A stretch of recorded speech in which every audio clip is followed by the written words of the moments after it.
सुप्रभात मेरे प्यारे बच्चों। आज की कक्षा में हम आपको ये बताएंगे कि कारक पे अनुवाद कैसे बनाते हैं। ठीक है, इससे पिछली कक्षा में हमने आपको बताया था कि लकार पे अनुवाद कैसे बनते हैं। हमने एक एक करके सभी लकार पे एग्जाम्पल के साथ आपको बता दिया था और आज हम आपको कारक पे अनुवाद बनाना बता रहे हैं। देखिए, संस्कृत का अनुवाद बनाने से पहले हम लोग को एक कारक का जो चिन्ह है, जब हम लोग कारक पर अनुवाद बनाएंगे तो इसके चिन्ह को जानना बहुत ही क्या है, आवश्यक है। सबसे पहले आइए हम इसके चिन्ह को जान लें। कर्ता का चिन्ह क्या होता है, ने। कर्म का चिन्ह क्या होता है, को। करण का चिन्ह क्या होता है, से या के द्वारा। संप्रदान का चिन्ह क्या होता है, को के लिए। आपादान का, से या जुदाई। संबंध का, के की। अधिकरण का, में और पर। ठीक है, कोई दिक्कत नहीं। आगे देखिए, इसमें जो महत्वपूर्ण चीज है, संस्कृत में अनुवाद करते समय कर्ता, कर्म, क्रिया, लिंग, कारक, वचन और पुरुष, इन सबों का ज्ञान होना अति आवश्यक है, नहीं तो हम अनुवाद सही से नहीं बना सकेंगे। एक और जो बात है वो है कि क्रिया और अव्यय शब्दों को छोड़कर शेष सभी शब्दों में कोई ना कोई विभक्ति लगती है।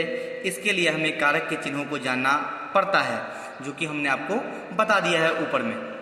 अब देखें, इसको एग्जाम्पल के माध्यम से देखते हैं। सबसे पहले कर्ता कारक है, जिसका चिन्ह आप क्या देख रहे हैं, ने। कौन सी विभक्ति होती है इसमें, प्रथमा विभक्ति होती है ना। अब देखिए, एक सेंटेंस के माध्यम से इसको हम बताते हैं। पहला है कि राम पढ़ता है।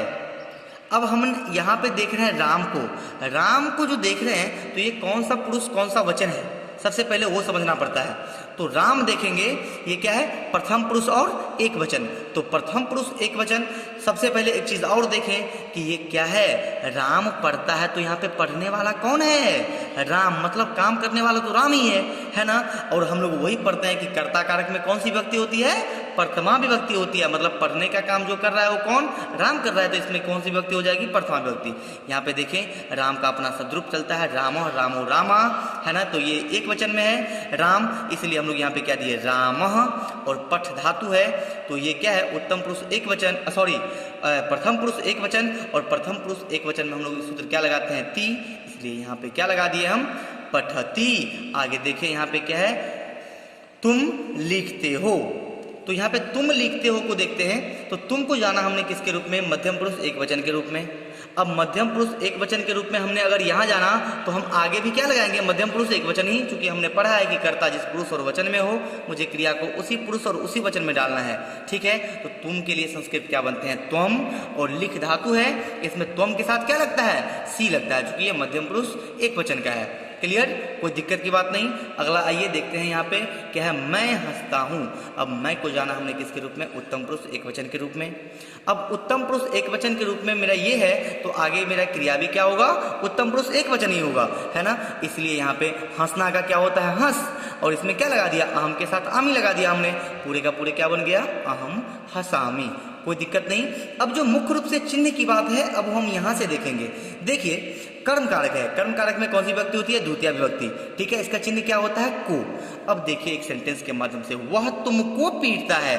सेंटेंस में अब मुझे यही केवल क्या देखना है, सेंटेंस में हमको देखना है कि कर्म कारक का चिन्ह क्या है, को। हम यही ढूंढेंगे, क्या ढूंढेंगे, को ढूंढेंगे। तो यहाँ पे देख लिए, इस सेंटेंस में हमको मिला कि को, क्या मिला, को। यहाँ पे हमने देखा ना, तो हम समझ जाएंगे कि ये किसमें है, कर्म कारक में है। तो देखिए यहाँ पे कर्मणि द्वितीया हम लोग पढ़ते हैं, तो तुम क्या है, युष्मद का शब्द रूप हम लोग देखेंगे, युष्मद द्वितीया एक वचन में जो देखेंगे, तो वहाँ पे क्या होगा, त्वाम। तो हम सह के लिए, वह के लिए संस्कृत बनाए सह, और इसके लिए क्या बनाए, त्वाम, क्योंकि द्वितीया एक वचन है। ठीक है, और पीटना का क्या होता है, ताड़ है, और सह के साथ क्या लगाते हैं हम लोग, ती लगाते हैं, इसलिए क्या बनाए, सह त्वाम ताड़यति। कोई दिक्कत की बात नहीं। आगे आइए देखते हैं, तुम मुझको देखते हो। तुमको जाना हमने मध्यम पुरुष एक वचन के रूप में, तो इसके लिए संस्कृत बना है त्वम। और ये देखिए, मुझको का कहने का मतलब क्या होता है मेरा, कि ये अस्मद का शब्द रूप हम लोग पढ़ेंगे। तो अस्मद द्वितीय एक वचन है ना, तब ना ये देखिए को है ना, तो कर्म कारक में द्वितीय विभक्ति होती है, तो द्वितीय एक वचन देखेंगे। तो द्वितीय एक वचन में हम लोग क्या पढ़ते हैं, माम। क्या पढ़ते हैं, माम। और पस्य का मतलब होता है देखना, तो हम के साथ क्या लगाते हैं हम लोग, सी लगाते हैं, क्योंकि हमने इससे पहले भी बताया है कि कर्ता जिस पुरुष और वचन में हो, क्रिया को उसी पुरुष और उसी वचन में लिखना है। कोई दिक्कत नहीं। अगर ऐसा नहीं करते हैं तो फिर क्या हो जाएगा, मेरा अनुवाद गलत हो जाएगा। देखिए अगला सेंटेंस है मैं तुमको देखता हूँ। मैं का संस्कृत होता है अहम, इसको जाना हमने उत्तम पुरुष एक वचन के रूप में, है ना। और तुमको का क्या हो जाएगा त्वाम, और पश्य का मतलब देखना, और इसमें क्या लगा दिया अहम के साथ हम लोग लगाते हैं आमी, क्या बन गया पश्यामी। कोई दिक्कत की बात नहीं। चलिए आगे आइए, आगे देखते हैं हम लोग। आगे है तीसरा करण कारक। इसमें कौन सी विभक्ति होती है? तृतीया विभक्ति होती है। इसका चिन्ह क्या होता है? से या के द्वारा। ठीक है, देखिए इस सेंटेंस के माध्यम से राम हाथ से खाता है, इस सेंटेंस में हमको दिख गया क्या? से। क्या दिख गया? से। तो जब भी ये चिन्ह हम देख लिए हमको समझ में आ जाना चाहिए कि क्या करण की बात हो रही है। लेकिन देखिए यहाँ पे ये कहीं जुदाई की बात नहीं होती है, अलग होने की बात नहीं है ना। ये बात आपको समझना है। तो यहाँ पे है राम, या राम के लिए संस्कृत क्या बनेगा? राम। और यहाँ पे क्या है? हाथ से। हाथ से में ये तृतीया विभक्ति है ना, तो तृतीया विभक्ति में हम लोग देव का शब्द पढ़ेंगे तो क्या होता है? देवेन होता है। क्या होता है? देवेन। तो यहाँ पे क्या देंगे हम? हस्तेन। और राम है तो ये प्रथम पुरुष एक वचन है, और प्रथम पुरुष एक वचन में हम लोग क्या लगाते हैं? ती, इसलिए हम लोग क्या बना दिए यहाँ पे? खादती। कोई प्रॉब्लम? चलिए आगे बढ़ते हैं। तुम कलम से लिखते हो, तुमको जाना हमने मध्यम पुरुष एक वचन के रूप में, और मध्यम पुरुष एक वचन के लिए हम यहाँ पे संस्कृत बना रहे हैं तुम। और फिर यहाँ पे देखिए कलम से है, हमने चिन्ह देख लिया से, हम समझ जाएंगे कि ये किस में है? तृतीया विभक्ति में है। ठीक है, तो देव का हम लोग तृतीया पढ़ेंगे, क्या होता है? क्या होता है जी? देवेन। तो हम लोग यहाँ पे क्या लिखेंगे? कलमेन। और त्वम के साथ हम लोग क्या लगाते हैं? सी, इसलिए हम लोग क्या लगा दिया यहाँ पे? लिखसी। कोई प्रॉब्लम नहीं। चलिए आगे बढ़ते हैं। मैं वायुयान से जाता हूँ। मैं क्या है? उत्तम पुरुष एक वचन। उत्तम पुरुष एक वचन के लिए हम बनाए यहाँ पे अहम, वायुयान से, इसमें भी तृतीया विभक्ति है, इसलिए हम लोग क्या लगा दिए? वायुयानेन, है ना। और मैं है तो इसी के लिए हम क्या लगा दिए यहाँ पे? आमी। अतः मैं वायुयान से जाता हूँ का संस्कृत क्या बन रहा है? अहम वायुयानेन गच्छामि। कोई दिक्कत की बात नहीं। आगे आइए संप्रदान कारक। इसमें कौन सी विभक्ति है? चतुर्थी विभक्ति होती है। इसका चिन्ह क्या होता है? को के लिए, है ना। यहाँ पे सेंटेंस देखिए, वह मोहन के लिए जाता है। किसके लिए? मोहन के लिए। हमने यहाँ पे चिन्ह देखा, केवल के लिए है। हमको समझ में आ जाना चाहिए कि मेरा अनुवाद किसमें बनेगा? संप्रदान कारक में बनेगा, और वो भी कौन सी विभक्ति में? चतुर्थी विभक्ति में। ध्यान दें। तो इसके लिए संस्कृत क्या बनाते हैं हम? सह। और मोहन के लिए तो हम लोग जब देव के लिए बोलते हैं तो वहां पे चतुर्थी विभक्ति एक वचन क्या लिखते हैं? देवाय लिखते हैं। इसलिए यहाँ पे क्या लिखे? मोहनाय। और सह के साथ क्या लगता है? ती, इसलिए यहाँ पे क्या लगा दिया हम लोग? गच्छति। कोई दिक्कत नहीं। आगे आइए। तुम ज्ञान के लिए पढ़ते हो, तुमको जाना मध्यम पुरुष एक वचन के रूप में। मध्यम पुरुष एक वचन में हमने लिखा त्वम ज्ञानाय, सॉरी ज्ञान के लिए क्या बन जाएगा? जैसे वहां पे लिखते थे देवाय, इसलिए यहाँ पे लिखे क्या? ज्ञानाय। और त्वम के साथ क्या लगा दिए? सी। कोई तकलीफ नहीं। चलिए अगला सेंटेंस है, मैं पुत्र के लिए आम लाता हूं। मैं को जाना उत्तम पुरुष एक वचन, पुत्र के लिए। जैसे वहां पे देव के लिए तो देवाय, यहाँ पे पुत्र के लिए तो पुत्राय। आम्रम, है ना। और इसके बाद क्या हो जाता है? मैं के साथ क्या लगाएंगा? आमी। तो हम यहाँ पे क्या लगा दिए? नयामी। कोई दिक्कत नहीं। चलिए आगे देखें।